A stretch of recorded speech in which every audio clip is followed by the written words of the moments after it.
Welcome back our YouTube channel online study. हम लोग का इस चैनल का मुख्य उद्देश्य बच्चों के शिक्षा के साथ साथ उसको प्रेरित करना। हम लोग इस चैनल में जो है विभिन्न प्रकार की सब्जेक्ट की वीडियो के साथ साथ मोटिवेशनल वीडियो भी डालते रहेंगे, जिससे कि बच्चे सुनकर प्रेरित हो और अपनी काम को लगातार करते रहे। तो आज हम लोग इस वीडियो में चर्चा करेंगे एक कहानी के बारे में। इस एग्ज़ाम के दौर में दो तरह के बच्चे हमको देखने को मिलता है। एक क्या है कि एग्ज़ाम को एक पर्व की तरह सोचते हैं, और एक प्रकार के बच्चे इस प्रकार हैं जो कि एग्ज़ाम को एग्ज़ाम ना सोचकर इसे आम बातें समझती है। तो आखिर ये एग्ज़ाम होता क्या है और हमें इसको किस तरह से गुजारना चाहिए और क्यों हम एग्ज़ाम के लिए इतना तैयारी करेंगे, इसको हमको समझना होता है। कुछ बच्चे तो एग्ज़ाम सोचकर अपना तैयारी भरपूर कर रहा है, लेकिन कुछ बच्चे अभी भी इसको आम चीज़ सोचकर अभी भी बेकार के कामों में लिप्त है। तो देखो, ये कहानी हमें जो है कि एक सही राह दिखाने का कोशिश करेगा, और हम इस कहानी से जो सीखेंगे इससे हम अपनी ज़िंदगी बदल सकते हैं।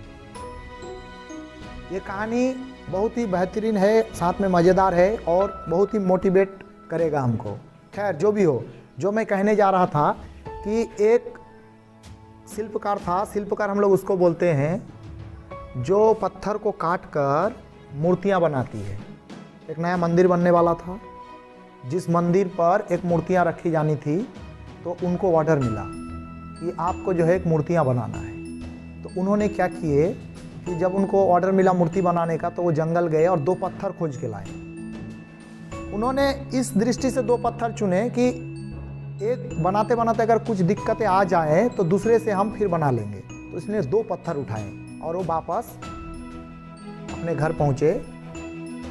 फिर अगला दिन उन्होंने उस पत्थर को मूर्ति का रूप देने के लिए जैसे ही काम शुरू किए, तो पहला पत्थर उठाए और छेनी हथौड़ी लेकर जैसे ही पहला चोट किए, वो पत्थर जोर से चिल्लाया कि महाराज क्षमा कीजिए, हमें बड़ा दर्द हो रहा है, आप मुझे बख्श देंगे तो बेहतर होगा।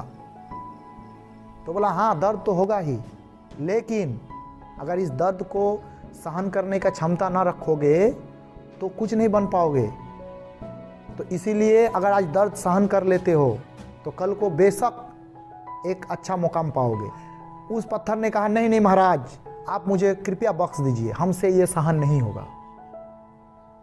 वो गिड़गिड़ाए, रोए, चिल्लाए। उस पत्थर की रोना देखकर उस कलाकार को रहम आ गया। बोले, चलो तब छोड़ो, तुमको हम साइड कर देते हैं। उसको जो है साइड में रख दिए, और अगला जो पत्थर और एक गो साथ में लाए थे, अब उस पर काम करना शुरू किए। पहला छेनी हत्तर जैसे ही चोट मारे, वैसे ही फिर से वो पत्थर चिल्लाया, महाराज बड़ा दर्द हो रहा है, क्षमा कीजिए मुझे। तो बोला, दर्द तो होगा ही, लेकिन अगर आज दर्द को सहन कर लिए तो कल बेशक लोग तुमको पूजेंगे। तो बोला, ऐसी बात है क्या? तो बोला, हाँ ऐसे ही बात है। तो बोला, तब आप मारिए मुझे और बनाइए मुझे मूर्ख, हम सहन करेंगे। और इस बात को सुनकर जो है उस शिल्पकार ने लगातार अपना कार्य जारी रखा। चोट मारते गया, उसको दर्द होते गया, लेकिन वो चुप था, चिल्ला भी रहा था लेकिन मना नहीं कर रहा था। बोल रहा था कि कीजिए आप, मुझे एक अच्छा सा मूर्ति बनना है। बगल में जो पत्थर जिसने रो के गिड़गिड़ा के उससे भीख का प्रार्थना मांगा कि मुझे मत मारिए, और जिसको साइड किया था वो उसकी चोट को देखकर बड़ा हंस रहा था कि देख तू कितना बेवकूफ़ है, तू क्या कर रहा है कि इस कुम्हार की बात पर आकर चोट पे चोट खाए जा रहा है। अब मैं यहाँ बिंदास, नो टेंशन नो फिकर, मैं यहाँ पर जो है बिंदास बैठा हूँ। तो उनकी बात को गौर न करते हुए जितना भी दर्द हो रहा है सबको सहन करते जा रहा था वो पत्थर, लेकिन बगल में वो उसका रहा था, साथ में बोल रहा था तू बेवकूफ़ है। और अंत में एक सुंदर सा मूर्ति बन के तैयार हुआ। जिसने ऑर्डर दिया था अगला दिन वो आए और उनको जितना राशि हुआ उस मूर्ति का उनको दिए, और साथ में उस मूर्ति को ले जाने लगे। जो मूर्ति खरीदने आए थे उनकी नज़र उस पत्थर पे पड़ी। फिर उन्होंने बोला कि ये पत्थर आप क्या करेंगे इसका? तो बोला इसका तो विशेष कुछ काम नहीं है, ये बस ऐसे ही, ये इसको बनाने जा रहे थे, मूर्ति तो नहीं बना तो इसीलिए इसको छोड़ दिए। तो बोला एक काम कीजिए, मैं इसको लेके जाऊं साथ में? तो बोला हाँ लेके जाइए, काम का ही नहीं तो क्या करेंगे, बेकार का है, पड़ा है बेकार, खाली जगह घेरेगा, लेके जाइए। तो उसने क्या किया, वो जो मूर्ति खरीदने आए थे वो मूर्ति के साथ साथ उस पत्थर को भी गाड़ी में उठा के लेके गए। और जब वो वहाँ मंदिर में पहुँचे तो मूर्ति को लगा दिए मंदिर में और उस पत्थर को उसके नीचे रख दिए। तो किसी ने पूछा कि ये पत्थर आपने किस लिए लाए? तो बोला कि आदमी इस देवी का हो, इस देवता का दर्शन तो करने आएंगे ना, तो जब इस देवता का दर्शन करने आएंगे तो साथ में नारियल लेके आएंगे, तो नारियल फोड़ने में दिक्कत होगा तो इसी पत्थर में फोड़ने का काम आएगा। हुआ यूं कि 10-15 मिनट बीच बीच में लोग दर्शन के लिए आते थे, साथ में नारियल लाते थे और भड़ाभड़ उसी पत्थर में फोड़ते थे और बड़ा चिल्लाता था, मुझे बड़ा दर्द हो रहा है, मत फोड़िए।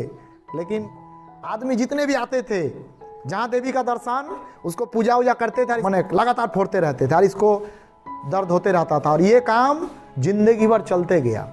जो पत्थर मूर्ति बनने से कतरा गए वो क्या हुआ, उसके चरणों के नीचे आए और नारियल फोड़ने का काम आया और जिंदगी भर उस पर नारियल फोड़ा गया और वो दर्द सहते गया। तो इस तरह से हमारी जिंदगी भी काम करती है। बहुत बच्चे ऐसे हैं जो आज पढ़ाई या एग्ज़ाम के समय में कष्ट लेने को तैयार नहीं है। बोलता है कि इतना नहीं पढ़ पाएंगे, इतना रात जाग नहीं पाएंगे, हम लोग जो है इतना परेशानी को सहन नहीं कर पाएंगे। इस हिसाब से वो क्या करता है कि अभी इस कष्ट को उठाने के लिए तैयार नहीं है। कुछ बच्चे ऐसे हैं जो ये सारी कष्ट को उठाने के लिए तैयार हैं। टीचर उसको बताते हैं कि बेशक आज एग्ज़ाम का दौर आया है, रात जागना पड़ेगा, बहुत ज़्यादा पढ़ना पड़ेगा, तो तबीयत भी खराब हो सकती है, कष्ट करना पड़ेगा। तो ये बात सुनकर बहुत बच्चे तैयार हो जाते हैं। जब टीचर बोलते हैं कि अगर आज हमने कष्ट किए तो कल हमारे लिए सुखी का दिन आएगा, हम लोग खुश रह पाएंगे, तो इस बात को सुनकर बहुत सारे बच्चे जो है तैयारी शुरू कर देते हैं। लेकिन कोई बच्चे फिर भी एक्सेप्ट नहीं करते कि नहीं, हमसे नहीं होगा, हम नहीं कर सकेंगे। तो क्या होगा कि आज जिसने वो कष्ट झेल ना सका, आज अगर वो कष्ट को सहन ना कर सका, तो आने वाले दिन में उसी पत्थर की तरह ठोका जाएगा, जिंदगी भर वो ठोका जाएगा। और अगर आज तुमने सहन कर लिया, आज अगर हम लोग कष्ट को सहन कर लिए, तो आने वाले दिनों में हमको पूजा जाएगा, और सहन नहीं कर पाए तो ठोका जाएगा। तो उस हिसाब से चॉइस अपने हाथ में है, पहले कष्ट करके बाद में सुख लेना है या पहले सुख लेके बाद में कष्ट करना है। अर्थात अभी कष्ट करके बाद में पूजा जाना है या फिर आज मस्ती करके कल को ठोका जाना है। तो अगर कोई भी बच्चा चाहता है कि नहीं, हमको जो है आज कष्ट करना है ताकि कल हमें सुख मिले, तो बेशक पढ़ाई पर ध्यान देकर अपनी एग्ज़ाम को अच्छा कर सकते हैं। लेकिन अगर कोई चाहे कि नहीं, हम वो कष्ट झेल नहीं पाएंगे, तो बाद में लेकिन उसको कष्ट करना होगा। हम इस कहानी में ही सीखें कि हमारे हाथ में सब कुछ है, हम पहले कष्ट लेंगे या बाद में, ये खुद को निर्णय करना है। ठीक है, तो आज हम लोग इस कहानी को खत्म